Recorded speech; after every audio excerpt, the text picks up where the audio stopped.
Welcome to the Stephen Mansfield Podcast.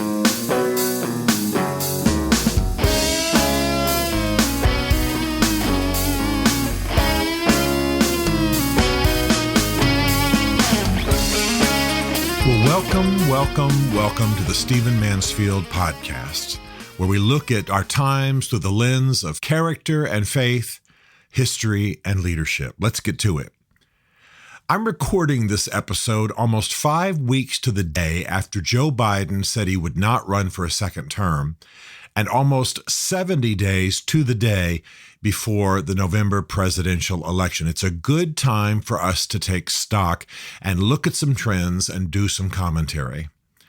The first thing I want to talk about is where we are right now. Let me say that Kamala Harris has had the most amazing 5 weeks in American electoral history. It's been unbelievable. She has not only become the nominee in record time, clearly people were prepared for it. Clearly people had been working behind the scenes. So let me just say as a pause that those who think there's some conspiracy or coup need to rethink this. The fact is, anyone who's vice president might become president in short order. That was expected. That was positioned. That was part of the reason for the person being chosen. And there's no coup involved in Kamala Harris becoming the nominee. Joe steps down. Joe says he's not going to run. Kamala Harris certainly was going to run whenever Biden came to an end. Other people did not step up and challenge, by the way. That may have been by prior consent. Within about 48 hours, she had enough delegates to get the nomination. She knew what was going to happen at the convention. That was not in question. So let me just say, to summarize that there's no coup involved here. This is the way the system works. Same thing would have happened for the Republicans in the same circumstances. During the last 5 weeks, she has become stunningly popular. She's raised over $500 million in campaign funds. She also, by the way, took all of the campaign funds for Biden-Harris. That's how it works, and that's legitimate. She is hugely popular. People are excited about a woman running. People who might actually win. People are excited about her ethnic mix. Unusual. Remember that Barack Obama was, his word, not mine, mulatto. He's half white and half black, but Kamala Harris is not white at all. She is the product of one parent who was South Indian and another parent who was Caribbean, Jamaican, in fact. So she's even more of a novelty ethnically in office. And so she's excited a lot of people who think that way or look for a champion or are excited about these forces, this ethnicity, this history, this culture being represented in the presidency. She has marched around the country, met huge crowds, had a very successful convention, minus, some bad timing, Joe Biden speaking at almost midnight. These things can happen. But at this moment, she has had one of the most stunning 5 weeks in American electoral history. I stand by that analysis, and I'm not the only one saying it. However, all that being true, and the Democratic National Convention just having ended a few days ago, she is only a few percentage points ahead of Donald Trump. This is what we need to keep in mind. We need to acknowledge, everybody needs to acknowledge, unbelievable moment, unbelievable 5 weeks in American electoral history. And yet, as we sit here right now, again, 5 weeks after Joe Biden announced he wasn't running and 70 days before the November election, Kamala Harris is not very far ahead of Donald Trump. In fact, she's not that much further ahead than she would have been had she become the nominee by the normal processes and within a few days after her party's convention. There's always a bump from the party's convention, and the person in the second convention almost always ascends over the other person, over their opposition, their opponent. And so Kamala Harris right now, on average, is about 2 to 3 percentage points above Donald Trump. Well, that's pretty stunning. Even though she's had this amazing 5 weeks, it's pretty stunning because just within, 72 hours since her convention ended, maybe slightly more, 96 hours, the fact is that she is only, on average, depending on which poll you look at, only 2 or 3 percentage points ahead. And according to some polls, Rasmussen, et cetera, Trump's ahead. So there's still, as we say in the South, neck and neck. No one is dominating. And I would say that now we turn to the part of the campaign that separates the men from the boys. Because what's happened thus far is that the Harris-Walz campaign has stayed out of interviews, has done big events, well scripted, teleprompters galore, has, yes, pulled off a very well scripted convention. But they haven't been in debates. They haven't been before the press. They haven't had to answer the tough questions. And if history's any guide, this is where Kamala Harris tends to fall apart. We all know that she's pretty poor at interviews. We all know that she likes to cackle and laugh, and she says things that when they're put in print look like maybe she's crazy. I'm not saying she is. I'm just saying you can go on YouTube and watch hours of just utterly inane statements in response to interviewers' questions on the part of Kamala Harris.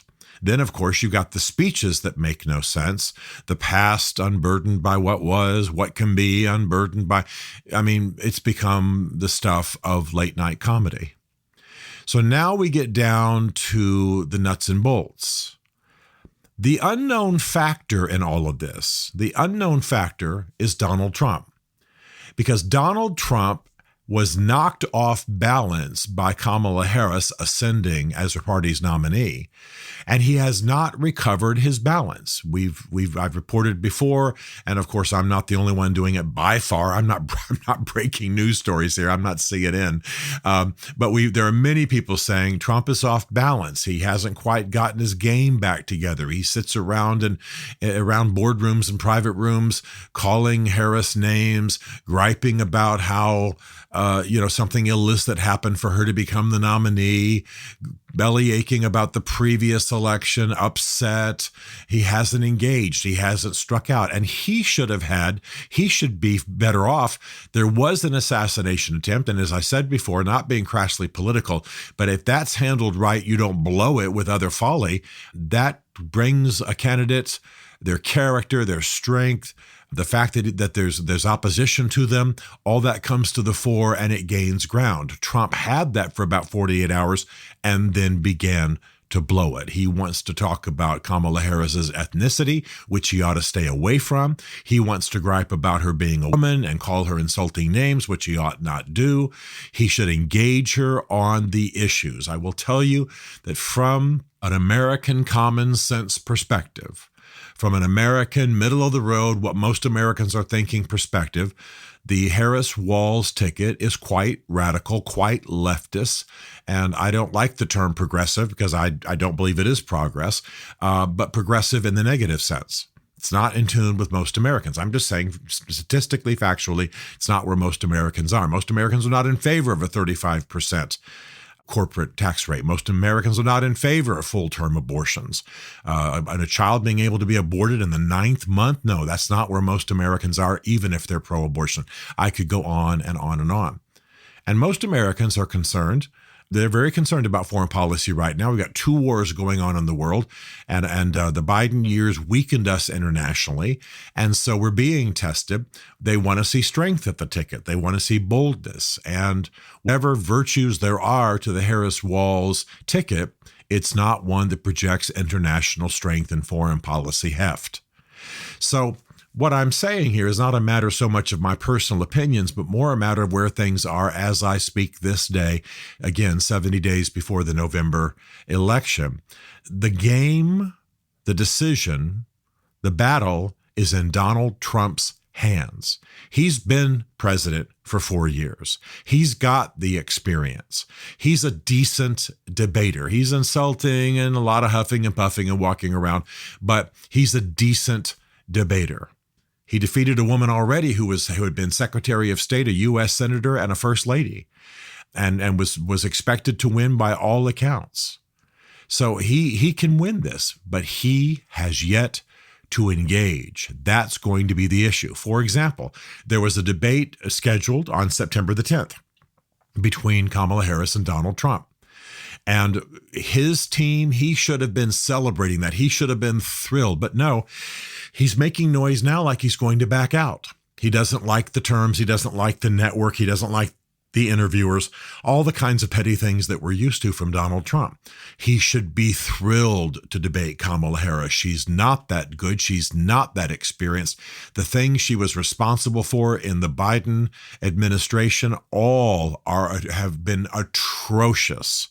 He could be quiet and just run film of her speaking and win the thing.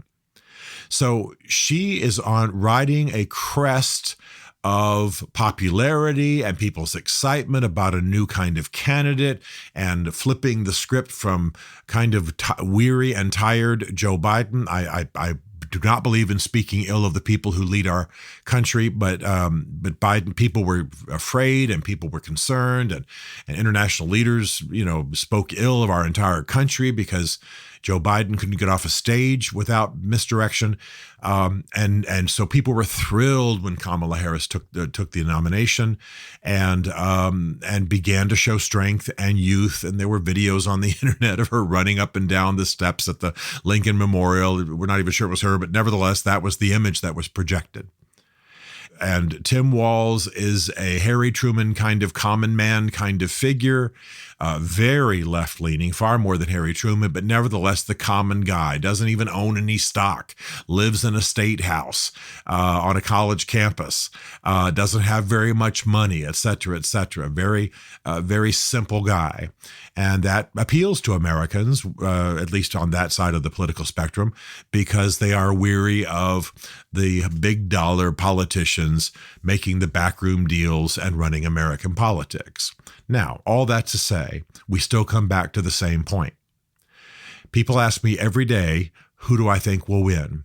And right now, I would not make a prediction.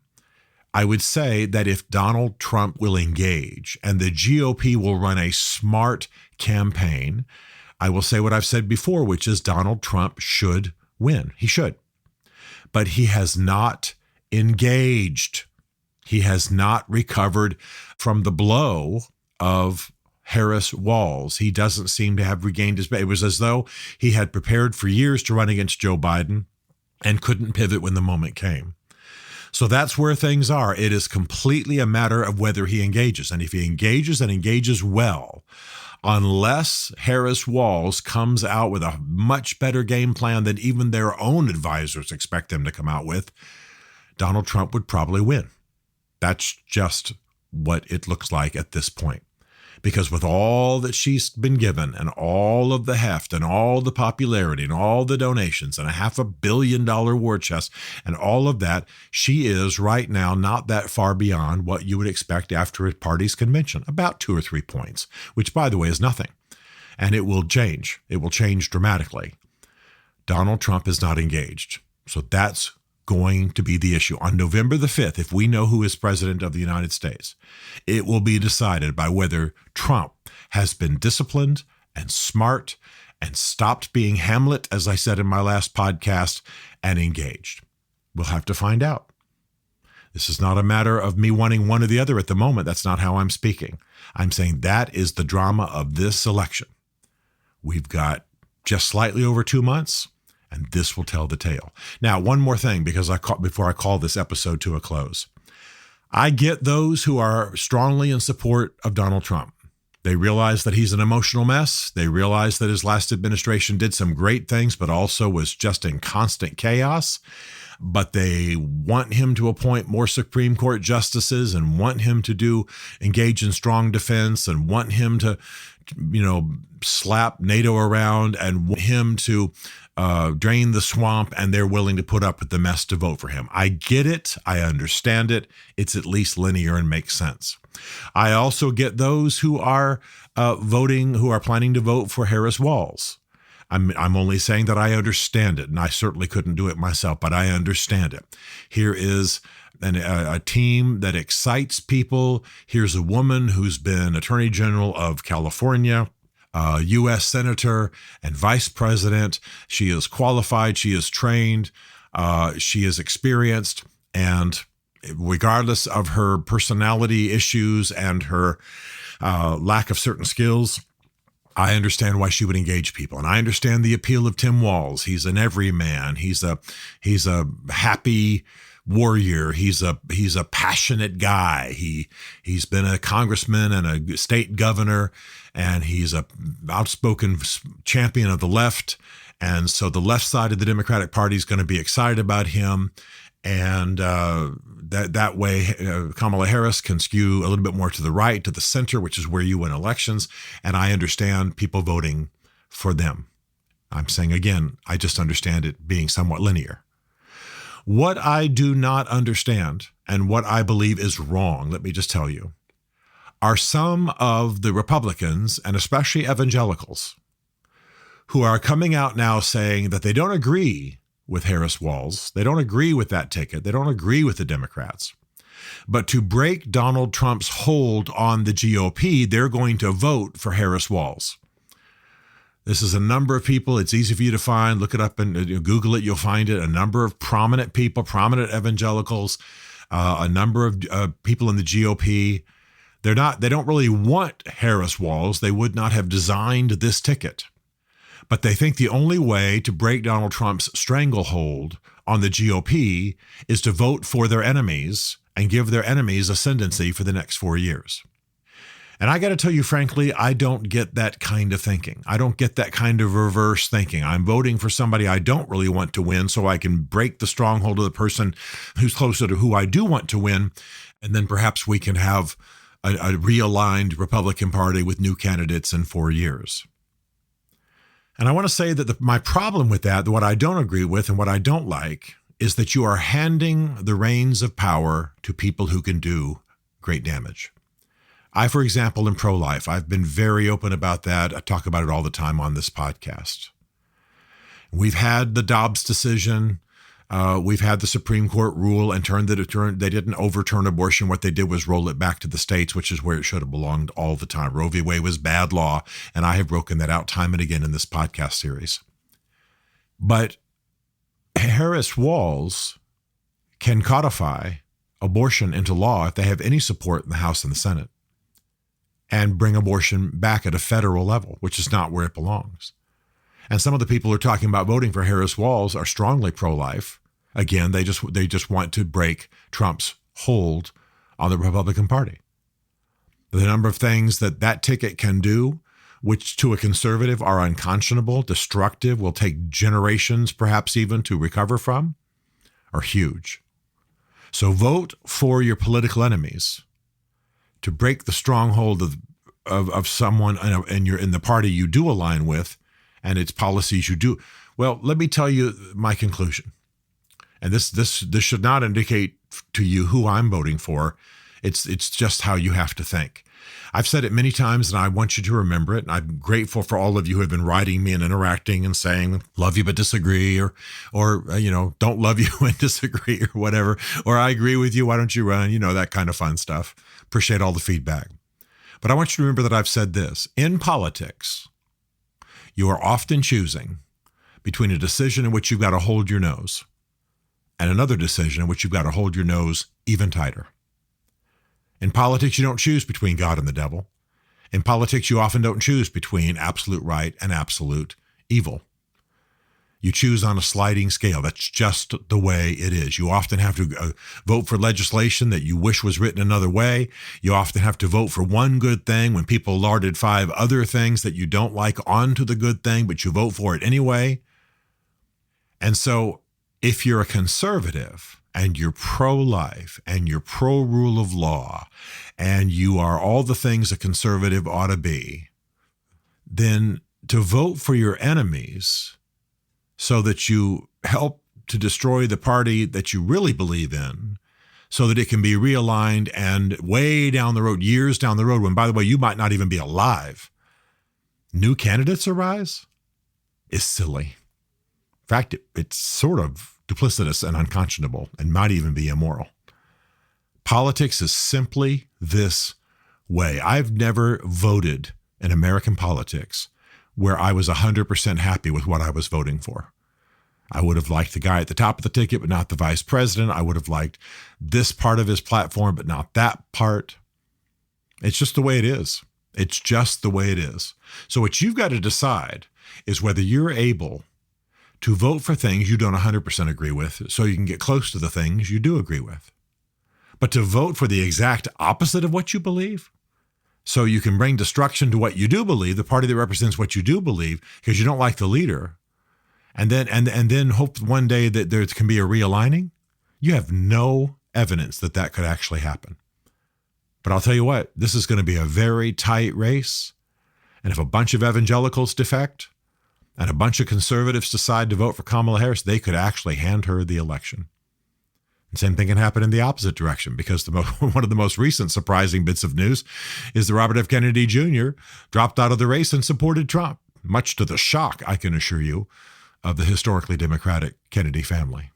It's going to be a fascinating election, but it's also going to be a time for people of integrity, people of clear vision, people who understand how politics works, and people who know what they believe, know their principles, and can articulate them in the public square. That's what we're facing in these next 70 days.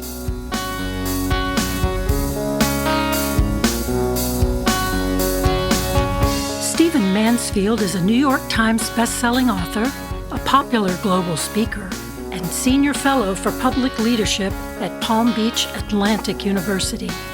His groundbreaking books on faith and society include The Faith of George W. Bush, The Search for God in Guinness, Mansfield's Book of Manly Men, and Lincoln's Battle with God. Learn more at stephenmansfield.tv.